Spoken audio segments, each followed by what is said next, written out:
Takže čtvrtek odložené utkání se sousedem v tabulce.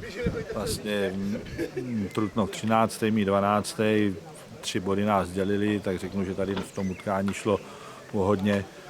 Co se týče zápasu, do utkání jsme dobře vstoupili, měli jsme šance.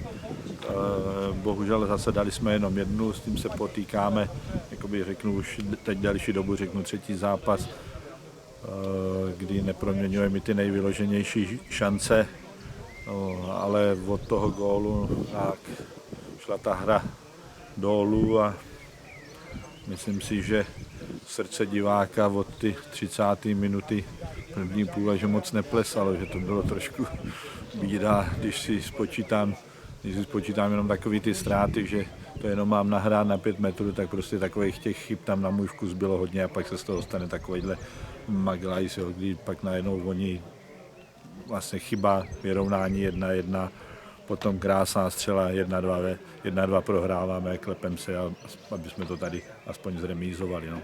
Prostě těch chyb tam je hodně, každý si musí šáhnout na svědomí, jestli prostě takhle to je, jestli takhle. Když vemu to utkání tady ze soboty, prostě to byla nádhera, řeknu, co mě líbilo první půli, dneska se mi to nelíbilo.